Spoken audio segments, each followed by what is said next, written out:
Great, good morning. Thanks for having us here. My name is Amit Rakhit. I am the Chief Medical Officer at BlueRock Therapeutics and very happy to represent the team that's working quite hard to deliver the potential next generation of therapies. So BlueRock's journey today has been an interesting one. We were founded in 2016 and we're currently a wholly owned subsidiary of Bayer Corporation. We started as a venture-backed company and with Versant Ventures and Leaps by Bayer, which is the innovation arm within Bayer. But after a very short period of time, we became a wholly owned subsidiary of Bayer. And what does that mean, actually, to be a wholly owned, independently operated subsidiary of Bayer? Well, we're the cell part of Bayer's cell and gene therapy platform. Our sister company, AskBio, is the gene. BlueRock, we actually have offices in Cambridge, Massachusetts, which is our headquarters, Toronto, where we do most of our manufacturing, New York City, where we have a research organization in the Alexandria Center, and Berlin, an office within our parent company's offices in Berlin. First of all, I would say that being part of Bayer is our largest collaborator and partner. Most importantly, it also means that we have an arm's length relationship where we have operational autonomy. We're able to run our business day to day. We choose and prioritize our pipeline, develop our capabilities, and build and advance our pipeline, and pursue different partnerships with external partners. But we're also able to leverage Bayer's deep expertise in different therapeutic areas, as well as leverage their global footprint when we need to. So when we look at what we do, over the past 7 years or so, we've built a full spectrum of capabilities to discover, clinically develop, manufacture, and deliver cell therapies to patients.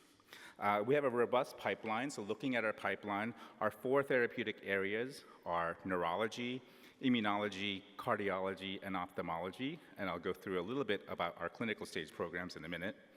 Our research and development teams discover and produce novel cell therapies and really move them through the regulatory process. And I'll give you a couple learnings about our regulatory experiences to date. We've had success in moving from phase 1 through phase 3 programs in a very short time. We built a strong in-house device and formulation development team that's really focused on how to most effectively deliver our therapies to patients. And our manufacturing teams can produce phase-appropriate cell banks to enable stable supplies of cells for phase 1 studies all the way through commercialization. So a little bit about our platform. I'll make a plug for our microglia program, which is in research. This program is being developed for indications in rare and common diseases of the central nervous system. We have scale of production of an iPSC-derived microglia, and these cells can effectively replace either diseased or dysfunctional brain microglia. There are many neurodegenerative conditions that where microglia are implicated, but specifically in various forms of dementia. So we do have proof of concept studies, and this is open for partnerships. So if you are interested in microglia or programs, we are seeking active collaborations for this research to advance this pipeline. So please do reach out to us if there's interest. So looking at our platform, our platform also enables multiple partnering opportunities, both from a platform perspective on the left side, where we can look at our iPSC platform and gene engineering tools to enable new cell therapies that are outside of our pipeline. And then again, we're looking for product partnerships where we can leverage capabilities of others and partners to accelerate and develop our pipeline programs to reach more patients in new disease areas. So this is just a snapshot of our pipeline.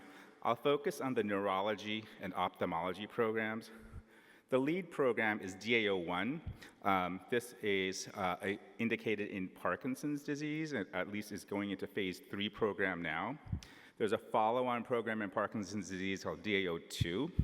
I mentioned the microglia program as well, which is in research stage, as is our oligodendrocyte program. For ophthalmology, we're focused on retinal diseases, primarily primary photoreceptor diseases. This is our OPCT-001 program. This program is going into phase 1 clinical studies this year.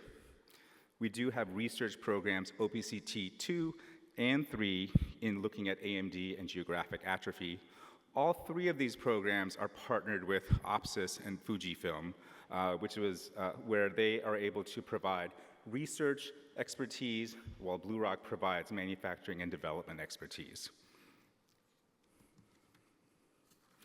Just a little bit about our ophthalmology program. There's 2 basic areas that we're focused on. First is the primary photoreceptor diseases, and second, macular degeneration. Primary photoreceptor diseases are a group of inherited retinal diseases that specifically affect the function of the photoreceptor cells. So these are the cones and rods in your retina.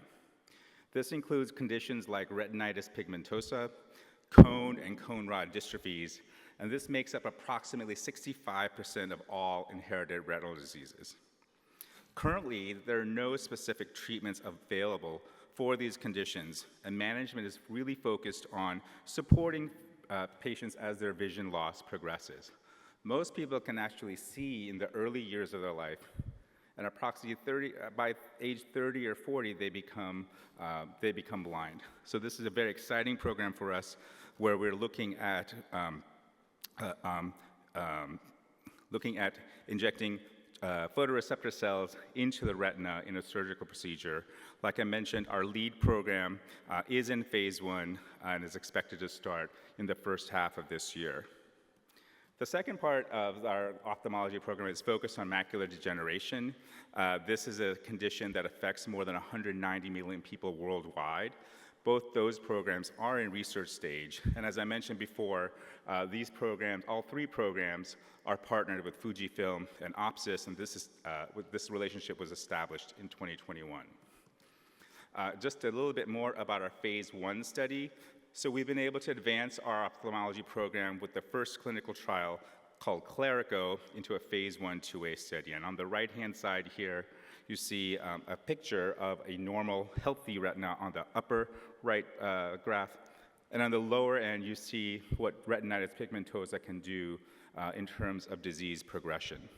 So this will be the first in-human study to evaluate the safety and tolerability of subretinal administration of OPCT-001 and the effects it could have on the retinal structure, visual function, and ultimately vision.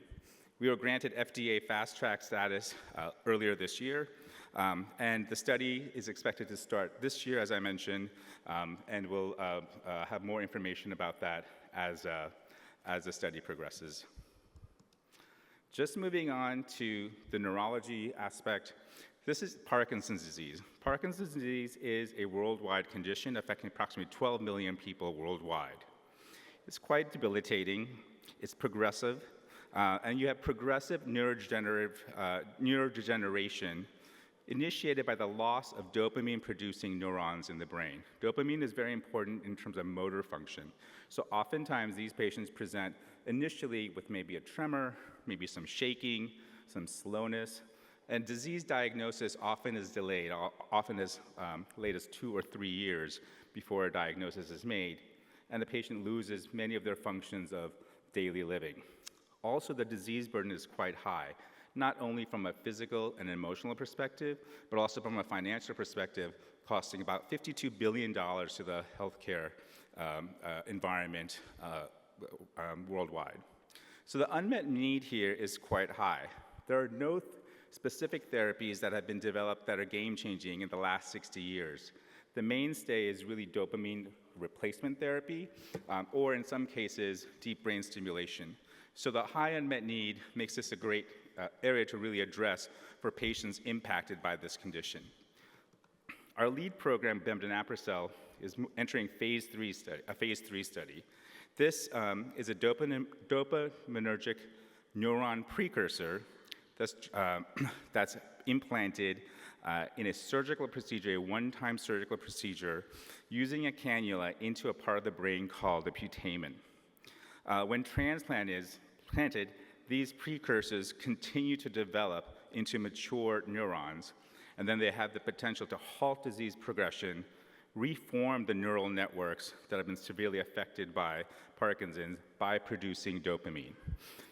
We actually completed our phase 1 trial in 2024. This was in 12 patients.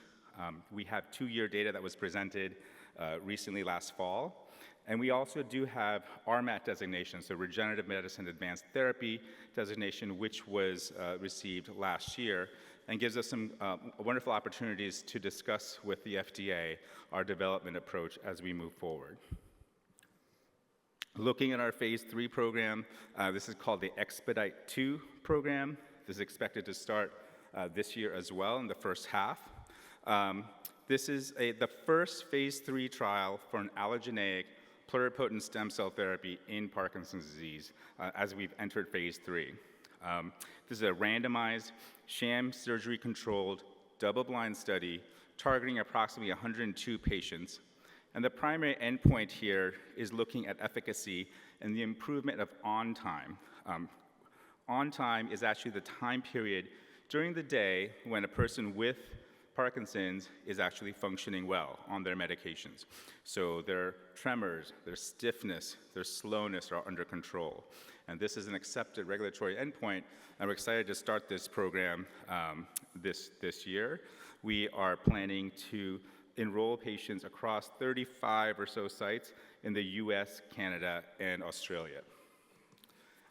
So just to maybe just say a couple things about learnings to date, as many of you are moving into clinical trials with cell therapies and others. Cell therapy studies are difficult. They are not like small molecule studies. They're different than gene therapy studies as well. There are many centers involved in what we would call one single site activation. There are learnings that we found from the clinical perspective, whether it's neurologists or retinal specialists. How do you actually manage immunosuppression? In most cases, in our studies, we're doing immunosuppression for 1 year, and how do you manage that? The blinding is interesting because the efficacy must be blinded, but safety may not be. So having a thoughtful blinding plan is important. The surgical sites are different. You need surgeons with expertise. You're competing with the operating theater time and scheduling. Thinking about academic centers who may have competing priorities. Imaging, we actually have F-dopa PET as a tracer to mark as a marker for cell engraftment. And these centers may be different than our surgical or clinical centers. And then there's the cell preparation. We need a GMP facility close to a surgical site, and the cost and time to qualify and activate a site may be significant. And if you look across most cell therapy studies that have been done, or even CAR-T and others, on average of 4 to 9 months from the IND acceptance to a study start, we're averaging approximately 6.5 months for our studies to begin. What we've also found is that the regulatory authorities have been very open to discussions. As I mentioned before, Bemdaneprocel received RMAT designation by the FDA. Our OPCT1 program received FDA Fast Track designation earlier this year. And regulatory authorities in other countries and regions are very much interested in constructively engaging with us in understanding how we can bring these programs to different regions around the world as well. Upcoming milestones, so this is almost the end of the first half of this year, so you'll be hearing more soon about the initiation of our first patient enrolled in our Bemdaneprocel program in Parkinson's disease, as well as the first patient enrolled in our Clerico study in retinal diseases. So just with that, just wanted to mention we're very excited about this program. Our team is strong, our pipeline and capabilities are promising and noteworthy, and our aspiration is to transform medical practice by harnessing the power of cell therapy. Thank you.